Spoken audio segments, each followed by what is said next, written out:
Tuhan firman-Mu ajaib, kekal meski gunung menghilang. Tiada huruf yang gagal, tak terpatahkan siasat. Hidup seperti-Mu ya Allah, lebih dari emas. Aku bersaksi kitab-Mu, kitab yang suci. Mendengarkan firman-Mu, hibur hati yang luka. Terangilah langkahku kemanapun ku pergi. Biarkanlah firman-Mu berkuasa atasku. Ubahkanku, bebaskanku, ku mau menyenangkan-Mu. Tuhan firman-Mu ajaib, kekal meski gunungnya. Ubah dan bebaskan aku, mau menyenangkan-Mu. Salam jumpa para pemirsa terkasih, saya menyambut Anda sekalian dimanapun Anda berada. Dalam episode yang terbaru, program studi harian kita, Semua Kitab Suci. Kita masih mempelajari kitab-kitab perjanjian baru, khususnya saat ini Injil Lukas, dan kita telah mencapai pasal yang ke-15. Silakan ambil Alkitab Anda, catat dan kirimkan pertanyaan Anda, dan selamat datang. Untuk memulai, izinkan saya untuk menyambut tamu kehormatan di studio, hamba Tuhan Yosef Riyad. Selamat datang, Saudara Yosef. Selamat datang, Saudara Riyad. Sebuah kehormatan. Tuhan berkati Anda. Juga para hadirin yang telah hadir di studio, selamat datang. Saudara Yosef, pasal 15 dalam Injil Lukas adalah pasal yang kaya yang mewakili salah satu puncak dari kitab suci. Mohon beri gagasan topik dari pasal 15. Saya ingat, Saudara Riyad, bahwa salah satu dari para ateis mengirim pesan kepada temannya, menyuruhnya berhenti membaca kitab suci dan dia memberinya beberapa buku untuk dibaca. Kemudian, orang ini menjawabnya dengan berkata, jika kamu dapat menemukan nyanyian pujian yang lebih baik daripada Mazmur 23, dan firman yang lebih baik daripada khotbah di bukit, dan kisah yang lebih baik daripada Lukas 15, maka kirimlah padaku. Sebenarnya seperti yang Anda katakan, Lukas 15 adalah salah satu puncak dari kitab suci. Mengapa? Karena di situ menunjukkan pada kita bahwa manusia sedang mencari Tuhan dan itu adalah hal yang normal. Saya telah menjauh dari Tuhan sehingga saya mencari Dia. Tapi itu menunjukkan kepada kita bagaimana Tuhan sendiri peduli dengan satu domba dari 100 domba, satu koin dari 10 koin, seorang anak dari 2 orang anak. Tuhan peduli dengan satu, dan Tuhan sendiri bahagia dengan kembalinya yang hilang. Baik, jadi inilah topik pasal ini. 3 perumpamaan domba yang hilang, perumpamaan dirham yang hilang, dan perumpamaan tentang anak yang hilang. Tepat. Baik, terima kasih. Latar belakang perumpamaan ini disebutkan dalam ayat 1, para pemungut cukai dan orang-orang berdosa biasanya datang kepada Yesus untuk mendengarkan Dia. Maka bersungut-sungutlah orang-orang Farisi dan ahli-ahli Taurat, katanya, Ia menerima orang-orang berdosa dan makan bersama-sama dengan mereka. Inilah latar belakang dari mana Kristus mulai berbicara tentang perumpamaan ini. Apa hubungan antara ayat ini dan perumpamaan ini? Sebenarnya menurut Injil Lukas, Kristus didakwa dengan 3 tuduhan. Tuduhan pertama ada di Lukas 7, dan di sini di Lukas 15, lalu Lukas 16, Lukas 7, para pemungut cukai dan orang berdosa. Ya. Lukas 15, ia menerima orang-orang berdosa dan makan bersama-sama dengan mereka. Lukas 19, ia menumpang di rumah orang berdosa. Dalam 3 kali ia melihat Kristus menyambut para pendosa. Tidak seperti yang dikatakan orang jahat seolah-olah dia menyepakati dosa-dosa mereka sama sekali. Tetapi dia menyambut mereka dan bukan dosa-dosa mereka. Dia menerima orang-orang berdosa dan menyelamatkan mereka dari dosa. Dan inilah kasih karunia yang menakjubkan yang disoroti oleh Injil Lukas. Dan bagian yang paling menakjubkan dalam Injil Lukas yang menyoroti kasih karunia Tuhan adalah Lukas pasal 15. Baik. Setelah itu Tuhan mulai berbicara dalam perumpamaan pertama tentang domba yang hilang. Saya akan baca beberapa ayat kemudian kembali untuk bertanya. Silakan. Lalu ia mengatakan perumpamaan ini kepada mereka. Siapakah di antara kamu yang mempunyai 100 ekor domba dan jikalau ia kehilangan seekor di antaranya, tidak meninggalkan yang 99 ekor di padang gurun dan pergi mencari yang sesat itu sampai ia menemukannya? Dan kalau ia telah menemukannya, ia meletakkannya di atas bahunya dengan gembira. Dan setibanya di rumah, ia memanggil sahabat-sahabat tetangga-tetangganya serta berkata kepada mereka, bersukacitalah bersama-sama dengan aku sebab dombaku yang hilang itu telah kutemukan. Aku berkata kepadamu, demikian juga akan ada sukacita di sorga karena 1 orang berdosa yang bertobat. Lebih daripada sukacita karena 99 orang benar yang tidak memerlukan pertobatan. Mohon tanggapan Anda tentang ini. Anda telah mengatakan beberapa waktu lalu perumpamaan ini adalah 3 perumpamaan. Dan beberapa orang mengatakan bahwa mereka adalah 3 perumpamaan. Saya tidak melihat pertentangan antara menjadi 3 perumpamaan atau perumpamaan triplex. Persis seperti tidak ada pertentangan antara fakta bahwa Tuhan adalah salah satu dari 3 hipostasis. Baik. Perumpamaan pertama berbicara tentang domba dan gembala, gambaran putra. Perumpamaan kedua berbicara tentang perempuan. Dan dirham, gambaran Roh Kudus dan rumah yang adalah gereja. Dan terakhir, sang ayah menunggu kembalinya anaknya. Dan di sini kita pasti melihat gambaran Bapa. Jadi bagian yang telah Anda baca ini berbicara tentang gembala. Siapa gembalanya? Saya pikir sudah jelas dari seluruh kitab suci bahwa gembala adalah Tuhan Yesus Kristus. Aku adalah gembala yang baik. Aku adalah gembala yang baik. Ayat ini adalah ayat yang paling terkenal. Di sini dia mencari domba yang hilang. Siapakah domba yang hilang itu? Sebenarnya Yesaya 53 ayat 6 mengatakan dengan jelas bahwa kita semua tersesat seperti domba. Masing-masing mencari jalannya sendiri. Mengapa dia mengatakan bahwa hanya satu yang hilang? Karena banyak orang seperti orang Farisi dan ahli-ahli Taurat merasa bahwa mereka tidak tersesat.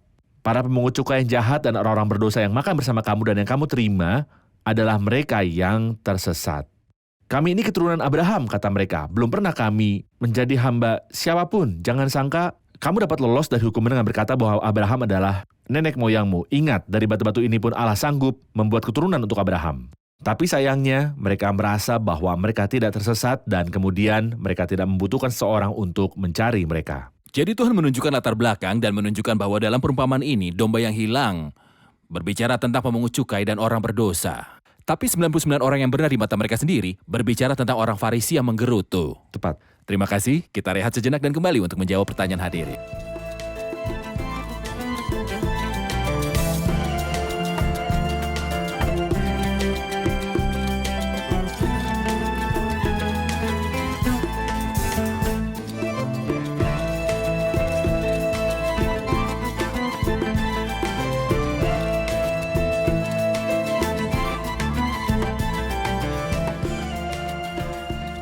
Di ayat 5, dan kalau ia telah menemukannya, ia meletakkannya di atas bahunya dengan gembira.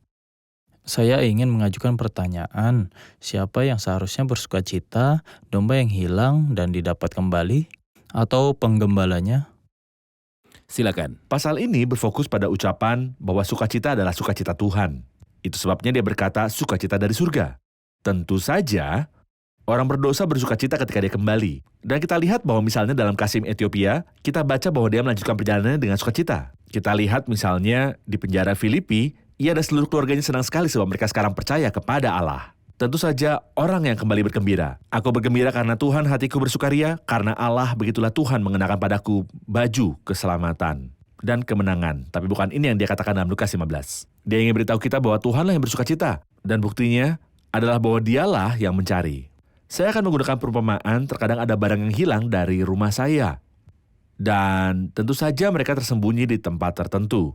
Jika yang hilang itu tidak penting, saya tidak akan mengganggu diri saya sendiri. Saya akan mencarinya selama 1 atau 2 menit. Dan jika saya tidak menemukan, itu bukan masalah besar karena waktu saya lebih berharga. Tapi jika yang hilang itu penting bagiku, saya akan terus mencari tidak hanya 1 atau 2 menit, tapi sampai saya menemukannya. Dan itulah yang dia katakan kepada kita di sini. Dia mengejar yang hilang. Sampai kapan? Apakah Sampai dia mencari sampai dia menemukannya. lelah? Tidak, Tuhan tidak lelah sampai dia menemukannya. Mengapa? Karena mereka sangat penting baginya. Seorang ayah yang menunggu putranya seperti akan kita lihat di akhir. Sampai kapan dia akan menunggunya? Dia akan terus menunggunya sampai dia kembali. Baik, bagian kedua dari perumpamaan, dari ayat 8 sampai ayat 10.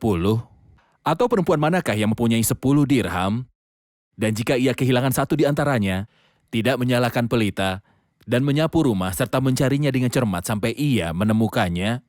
Dan kalau ia telah menemukannya, ia memanggil sahabat-sahabat dan tetangga-tetangganya serta berkata, bersukacitalah bersama-sama dengan aku sebab dirhamku yang hilang itu telah kutemukan.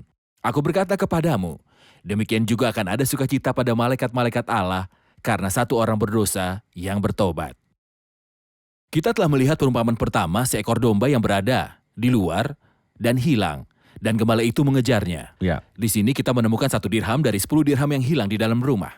Dan Anda telah mengatakan dalam pendahuluan bahwa perempuan itu melambangkan pekerjaan Roh Kudus dalam mencari jiwa-jiwa di dalamnya. Benar. Mohon berikan penjelasan bagian ini. Kita dapat mengatakan di bagian pertama perumpamaan atau di perumpamaan pertama, sebuah pendosa yang jahat. Tapi ada yang berdosa di dalam gereja. Apakah itu mungkin? Ya, tentu saja. Mereka yang mempersembahkan korban dan Pilatus mencampurkan darah mereka dengan korban mereka. Mereka mempersembahkan korban ketika masih berdosa. Tentu saja, mungkin saja seseorang berada di dalam gereja. Saat tenggelam dalam dosa, Simon percaya dan dibaptis. Simon percaya dan dibaptis. Jika ada orang berdosa di luar dan orang berdosa di dalam, orang berdosa di dalam membutuhkan gembala yang mengejar yang hilang sampai dia menemukannya. Dan orang berdosa yang ada di dalam membutuhkan perempuan yang merupakan gambaran Roh Kudus tetapi juga membutuhkan pencahayaan lampu dan menyapu rumah. Pelita adalah firman Tuhan. Penyapuan berurusan dengan pembersihan karena sapu akan bergerak dari kanan ke kiri dan kemudian perempuan itu akan mendengar suaranya dari dering dirham dan kemudian dia akan tahu tempat dirham yang hilang. Dan saya pikir Roh Kudus akan melakukan itu ketika dia menyalakan lampu yang merupakan firman Tuhan. Firman Tuhan adalah pelita dan urusan pemeliharaan kepada jiwa-jiwa. Kebetulan seseorang telah mendengar khotbah untuk 100 kali, tapi kali ini khotbah ini menyentuhnya. Dan dia benar-benar jatuh tersungkur dan mengakui dosa dan kesalahannya. Dan sebenarnya akan ada lebih banyak sukacita di surga atas satu orang berdosa yang bertobat, lebih dari mereka yang tidak merasa bahwa mereka membutuhkan pertobatan. Saudara Yosef, saya dapat melihat dalam dua bagian perumpamaan. Baik domba yang hilang dan perginya gembala kepada domba itu, Ya, atau yang hilang di dalam dan pekerjaan Roh Kudus menggunakan firman untuk mencarinya. Mungkin bahwa seseorang yang tidak mengenal Tuhan bisa masuk ke dalam dan firman Tuhan akan menangkapnya dan Roh Kudus akan menusuk hati nuraninya. Tapi juga perlunya untuk pergi dengan firman dan mencari yang hilang dengan pekerjaan Tuhan Yesus Kristus sebagai gembala. Apakah gagasan ini dapat diterima sehubungan dengan perumpamaan ini? jelas kita memiliki peran di luar. Pergilah ke seluruh dunia. Seseorang berkata bahwa kitab suci tidak mengatakan biarlah mereka datang pada kita, tapi menyuruh kita untuk datang kepada mereka. Dan itulah perumpamaan pertama. Tapi saya juga ingin mengatakan bahwa di dalam rumah Tuhan, di dalam gereja, ada orang yang terbiasa hadir. Saya secara pribadi mengenal beberapa pendeta. Tentu saja beberapa dari mereka saleh dan baik dan Tuhan mengetahui mereka.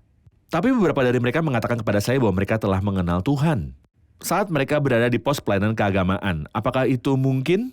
Sebenarnya sangat mungkin. Tuhan selalu berurusan. Jadi orang ini sangat Kristen sekali jika saya bisa mengatakan. Itulah mengapa dikatakan beritakanlah firman, bersiaplah di musim dan di luar musim. Baik, kita telah melihat di perumpamaan yang pertama, gembala dan domba.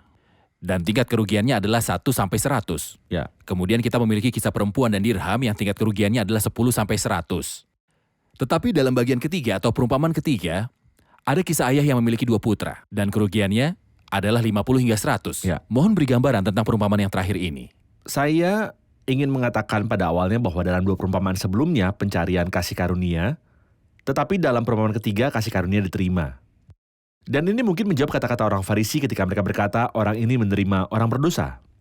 Kristus memberitahu mereka, tidak persis, saya tidak menerima orang berdosa, tapi saya mencari mereka dan makan bersama mereka. Dalam perumpamaan ketiga, ketika akan memberitahu mereka, aku tidak makan bersama mereka, tapi aku menawarkan diriku sendiri sebagai korban supaya mereka makan dan kenyang. Sebenarnya, klaim atau serangan orang-orang Farisi dan ahli-ahli Taurat terhadap Kristus dan kasih karunia-Nya adalah karena mereka tidak bisa mengerti kebenarannya lengkap sebagai kasih karunia Kristus jauh lebih besar dari apa yang bisa dibayangkan orang-orang jahat itu. Bahwa ia mengejar yang hilang sampai dia menemukannya, bahwa dia menyambut orang yang kembali. Dan bahwa ia menawarkan dirinya untuk memuaskan rasa lapar manusia yang sengsara. Benar, saya menganggap membaca perumpamaan ini sebagai bermain gitar kasih karunia. Ya, Jadi izinkan saya untuk membaca perumpamaan ini. berbahagialah saya orang yang berharap- mendengar. Ya, pemirsa akan mendengarkan ucapan-ucapan ini. Ya. Yesus berkata lagi, ada seorang mempunyai 2 anak laki-laki. Kata yang bungsu kepada ayahnya, "Bapa, berikanlah kepadaku bagian harta milik kita yang menjadi hakku." Lalu ayahnya membagi-bagikan harta kekayaan itu di antara mereka. Beberapa hari kemudian, anak bungsu itu menjual seluruh bagiannya itu lalu pergi ke negeri yang jauh. Di sana ia memboroskan harta miliknya itu dengan hidup berfoya-foya. Setelah dihabiskannya semuanya, timbullah bencana kelaparan di dalam negeri itu, dan ia pun mulai melarat. Lalu ia pergi dan bekerja pada seorang majikan di negeri itu. Orang itu menyuruhnya ke ladang untuk menjaga babinya. Lalu ia ingin mengisi perutnya dengan ampas yang menjadi makanan babi itu, tetapi tidak seorang pun yang memberikannya kepadanya. Lalu ia menyadari keadaannya, katanya, "Betapa banyaknya orang upahan bapakku yang berlimpah-limpah makanannya, tetapi aku di sini mati kelaparan. Aku akan bangkit dan pergi kepada bapakku dan berkata kepadanya, 'Bapa, aku telah berdosa terhadap surga dan terhadap Bapa. Aku tidak layak lagi disebutkan anak Bapa. Jadikanlah aku sebagai salah seorang upahan Bapa.' Maka bangkitlah ia dan pergi kepada bapaknya. Ketika ia masih jauh, ayahnya telah melihatnya. Lalu tergeraklah hatinya oleh belas kasihan. Ayahnya itu berlari mendapatkan dia, lalu merangkul dan mencium dia. Kata anak itu padanya, 'Bapa, aku telah berdosa terhadap sorga dan terhadap Bapa. Aku tidak layak lagi disebutkan anak Bapa.' Tetapi ayah itu berkata kepada hamba-hambanya, 'Lekaslah bawa kemari jubah yang terbaik, pakaikanlah itu kepadanya dan kenakanlah cincin pada jarinya dan sepatu pada kakinya. Dan ambillah anak lembu tambun itu, sembelihlah dia dan marilah kita makan dan bersuka cita. Sebab anakku ini telah mati dan menjadi hidup kembali. Ia telah hilang dan didapat kembali. Maka mulailah mereka bersukaria.'" Firman ini layak untuk kita singgahi. Mohon jelaskan kisahnya. Seseorang menggambarkan kisah yang luar biasa ini. Kisah anak yang hilang dalam 3 gambar. Seorang pria muda yang tidak suka tinggal bersama ayahnya, menganggap ayahnya sebagai penyebab kesengsaraannya. Seperti kebanyakan anak muda saat ini, dan sepertinya tidak hanya di hari-hari ini, tapi di sepanjang masa ada pemuda gila yang tidak punya cara hidup dan menganggapnya sebagai pengekangan kebebasan mereka. Jadi dia memutuskan untuk menjauh dari ayahnya. Itu gambaran pertama. Gambaran kedua, anak ini melakukan perjalanan ke negeri yang jauh. Dia pergi sejauh yang dia bisa. Dia menyanyiakan semua miliknya dalam kehidupan kegilaan dan pergaulan bebas dengan ketidaktahuan. Saya telah kehilangan kegembiraan saya karena ketidaktahuan saya. Dan itulah yang terjadi persis di gambaran kedua. Gambaran ketiga, ketika situasi menjadi sangat sulit dan kelaparan yang parah muncul di kota yang jauh. Dia memutuskan untuk kembali. Dan di sini kita menemukan gambar terbaik. Seorang ayah berlari menuju kepulangan putranya dan ayahnya melihatnya ketika dia jauh. Dia berada di negeri yang jauh.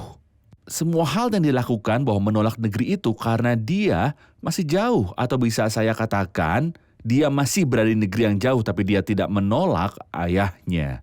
Dia kembali dari negeri yang jauh dan menuju ayahnya. Dan orang yang melakukan perjalanan bukan anak yang hilang seperti yang dikatakan dan disebut oleh beberapa orang. Perjalanan kembalinya anak yang hilang. Sebenarnya anak yang hilang tidak melakukan perjalanan, tetapi ayahnya lah yang melakukan perjalanan. Tapi ketika ayahnya melihat dia masih jauh, ayahnya telah melihatnya. Ayahnya itu berlari mendapatkan dia, lalu merangkul dan mencium dia. Kemudian sisa dari kisah luar biasa ini yang menunjukkan kepada kita kekayaan anugerah Tuhan. Terima kasih, kita rehat sejenak dan kembali untuk menjawab pertanyaan hadirin.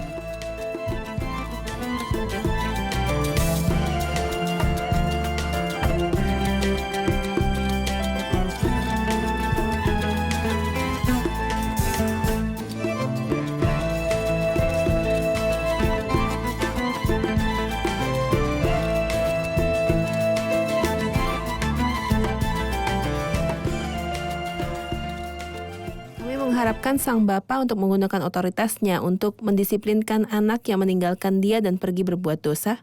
Tapi kami menemukan reaksi yang berbeda dari sang ayah. Dia berlari dan memeluk lehernya dan menciumnya. Mengapa bisa demikian? Kata-kata Anda, Saudari Carol, mengingatkan saya pada sebuah cerita yang pernah saya dengar tentang seorang misionaris di Cina. Dia tahu bahwa orang Cina suka menggambar. Jadi dia ingin mengilustrasikan cerita ini, jadi dia memanggil seorang seniman dan dia menceritakan kisah itu. Dan memintanya untuk mengilustrasikannya dalam gambar. Dan dia menyuruhnya untuk tidak lupa membaca Lukas 15 dan memberinya kitab suci dan menyuruhnya untuk membacanya untuk mengilustrasikannya. Gambar-gambar seperti yang ada di kitab suci. Dan memang orang ini mengambil kitab suci dan diilustrasikan banyak gambar. Semuanya deskriptif sampai dia mencapai gambaran tertentu. Dan pelayan itu mengatakan kepadanya bahwa kitab suci tidak mengatakan demikian. Gambar tersebut menggambarkan sang ayah memegang tongkat besar dan berlari ke arah putranya untuk memukulinya. Jadi dia katakan bahwa ceritanya tidak demikian. Jadi artis Cina itu berkata dengan tenang, tidak dikatakan begitu, tapi putranya tidak pantas mendapat apapun selain itu. Iya. Ya, dia layak untuk itu. Tapi Tuhan tidak memperlakukan kita seperti itu, dan mungkin itu alasannya. Bahwa Tuhan berkata dalam perumpamaan pertama, siapa di antaramu yang mempunyai 100 ekor domba, dan jikalau ia kehilangan seekor di antaranya, apa yang harus dilakukan? Atau perempuan mana yang mempunyai 10 dirham, dan jika dia kehilangan satu di antaranya, apa yang harus dia lakukan? Dia akan melakukan seperti itu. Tapi dia mengatakan ayah manakah yang memiliki 2 putra? Dia tidak mengatakannya. Tapi dia berkata ada seorang mempunyai 2 anak laki-laki.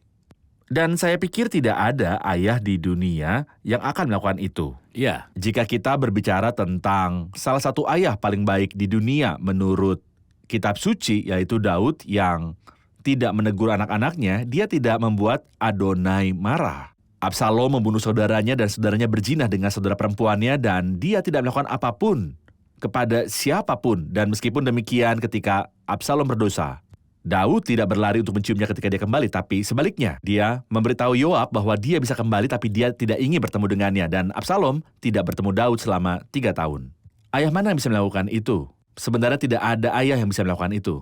Kecuali Paulus, sang rasul, bicarakan dan mengatakan, tetapi Allah yang kaya dengan rahmat, oleh karena kasih-Nya yang besar yang dilimpahkannya kepada kita, hanya Tuhan. baik. Saudara Yosef, putra yang kembali hanya bermimpi, mendapatkan roti di rumah ayahnya. Dan dia mengatakan bahwa pelayan yang disewa ayahnya diberkati. Tapi sebenarnya, sang ayah mengejutkannya dengan memberi lebih dari roti. Benar. Dia berkata bahwa kemari jubah yang terbaik, pakaikanlah itu kepadanya dan kenakanlah cincin pada jarinya. Dan ambillah anak lembu tambun dan sembelihlah. Dan bersukacita. Apa yang dikatakan perumpamaan ini tentang hati Tuhan?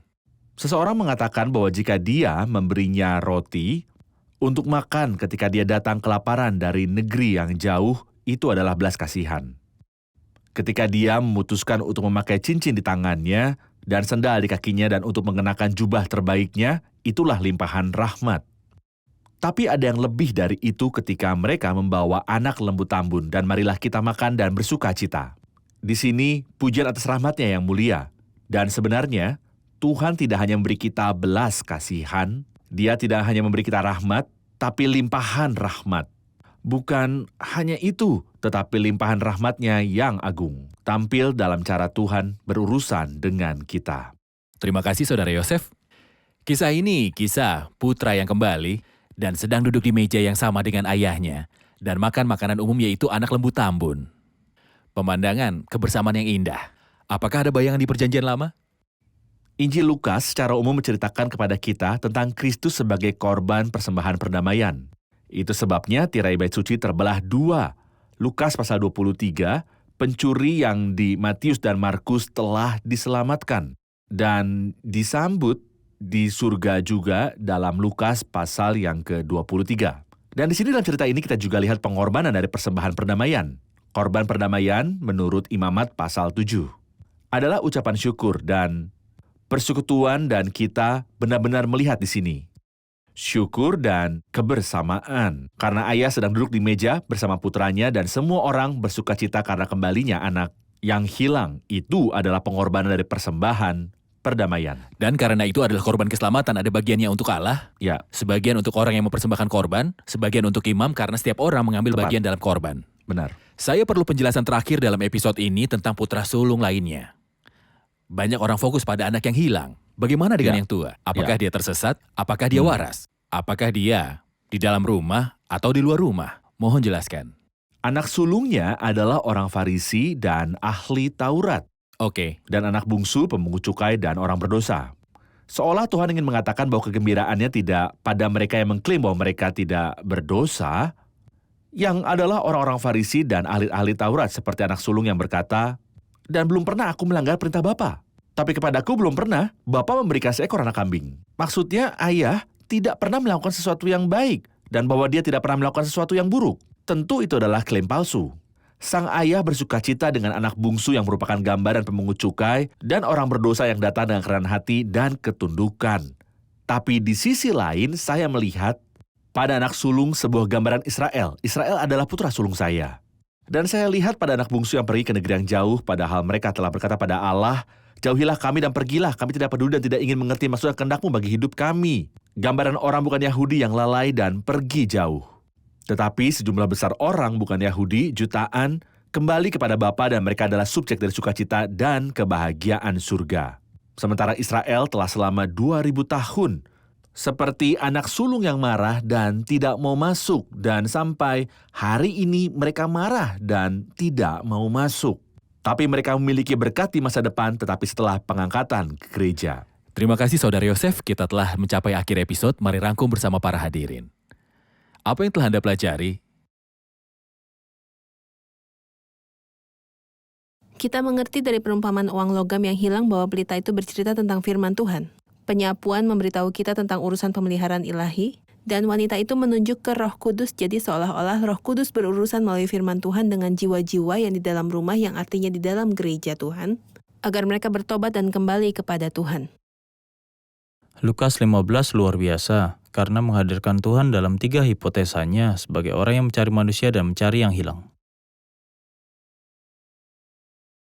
Kasih karunia mencari dan menerima, tetapi setiap orang yang menerima Dia, kepada mereka diberikannya hak untuk menjadi anak-anak Allah bagi mereka yang percaya dalam namanya. Terima kasih, Tuhan memberkati. Terima kasih Saudara Yosef, Tuhan memberkati. Pemirsa terkasih, saya akan meninggalkan Anda dengan apa yang dikatakan tentang ayah yang sedang menunggu putranya dengan kerinduan dan sedang menunggu kedatangannya. Gelombang kasih mencapai putra di mana dia berada di rawa dosa. Dan di sana dia mengingat kasih dan kemurahan hati ayahnya, dan itulah yang membuatnya untuk kembali padanya.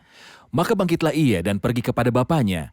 Ketika ia masih jauh, ayahnya telah melihatnya, lalu tergeraklah hatinya oleh belas kasihan. Ayahnya itu berlari mendapatkan dia, lalu merangkul dan mencium dia. Ini adalah perasaan ayah yang penuh kasih.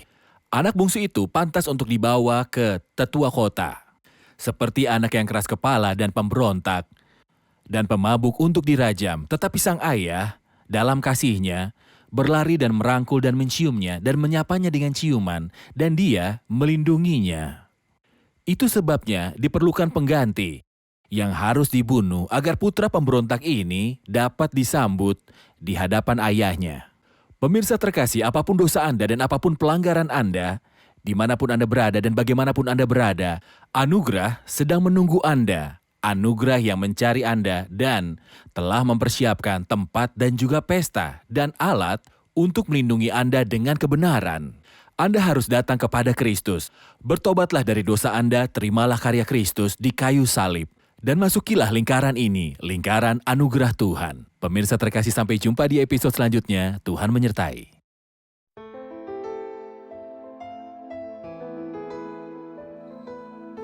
Tuhan firman-Mu ajaib, kekal meski gunung menghilang. Tiada huruf yang gagal, tak terpatahkan siasat. Hidup seperti-Mu ya Allah, lebih dari emas. Aku bersaksi kitab-Mu, kitab yang suci. Mendengarkan firman-Mu, hibur hati yang luka. Terangilah langkahku kemanapun ku pergi. Biarkanlah firman-Mu berkuasa atasku. Ubahkanku, bebaskanku, ku mau menyenangkan-Mu. Tuhan firman-Mu ajaib, ubah dan bebaskan aku.